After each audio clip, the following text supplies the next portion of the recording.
we came up with the term authentically artificial or artificially authentic was because I kept saying I wanted everything to be really fake, which is not a good sentence. Yeah. So we came up with this other thing. I think that the sort of easiest way to explain it is a painted sky.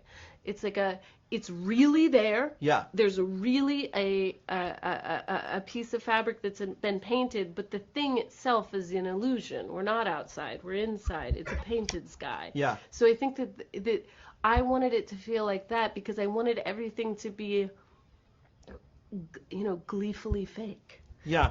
And I find things like that emotional, sort of the physicality of movie making, and also it was an excuse to do everything I've always wanted to do in movies and make beautiful painted backdrops and miniature builds and do old camera techniques and all these things that you never get a chance to. But with this one, because it's about toys and about something physical, it felt like there's an excuse to. We tweaked it. We created actually a software called PPL. It's initials, my name, Prieto, Panzini, one of the designers, and Lucas, the color timer of the movie. Anyway, we created this software to manipulate colors, and in fact, the black and white layers of color very specifically.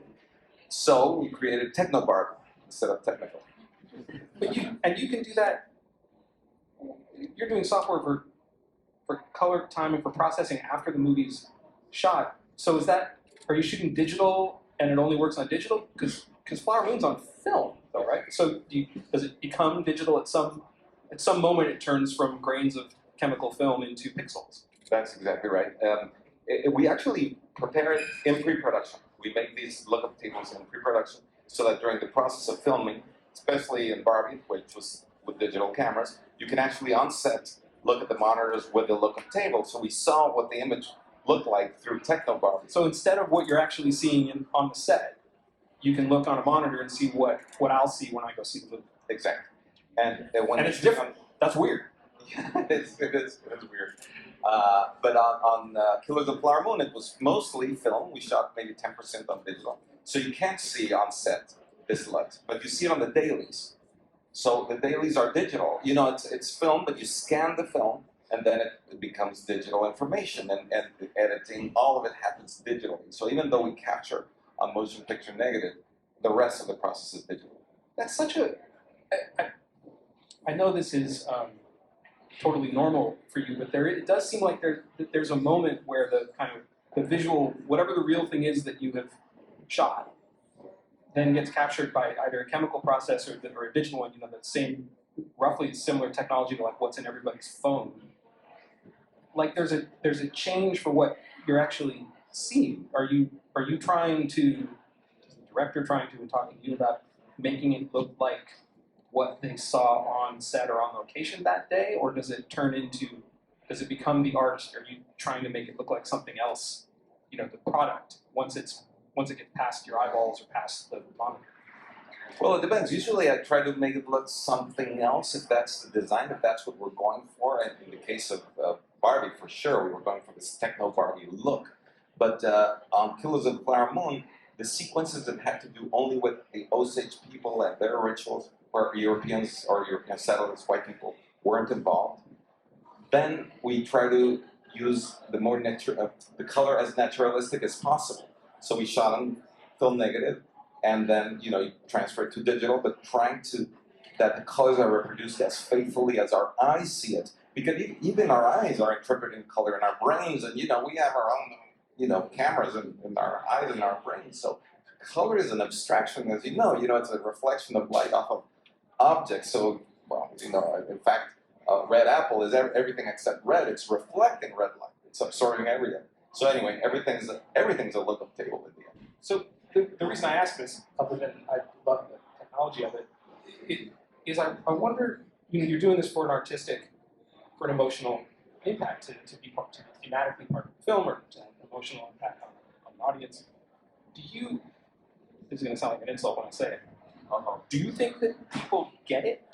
Like, when you were saying, trying to build the artificial but authentic world of Barbie, or the naturalistic world of Osage people without European eyeballs on it, Right. that's because that's intrinsic to that story. Does a person going to see that film feel that, know that's going on? If they've never heard that, they don't know that's happening, do they feel it in some other way?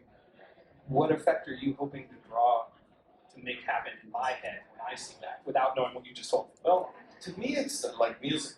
I don't know if a C minor next to a F or whatever it is, what that is, but I know that when I listen to a melody, it makes me feel something.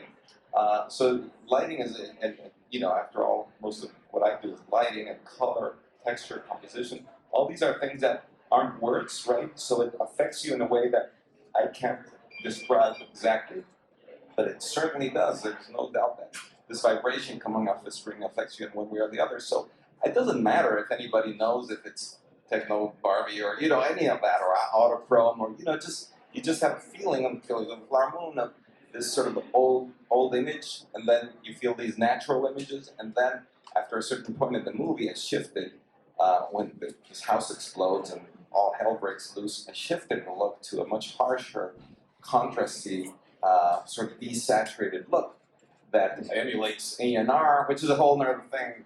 So, and nobody knows, nobody cares. But what does matter to me is what you feel, because for sure there's there is a feeling to it, and hopefully it helps communicate an emotion. Just like the soundtrack in a film, you don't know, right now these notes of this music are making me feel this way.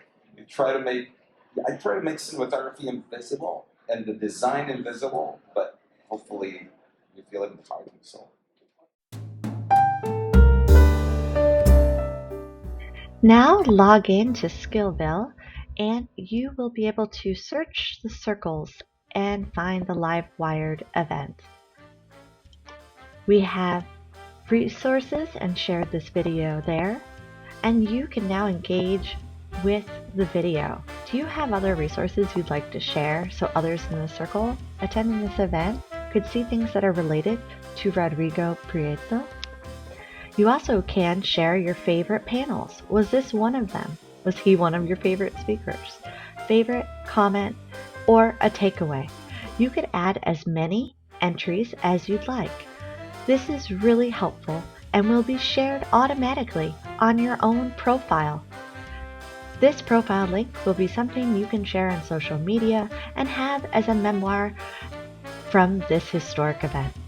We look forward to seeing you on SkillVill, and welcome to the Wired 30th Anniversary Circle.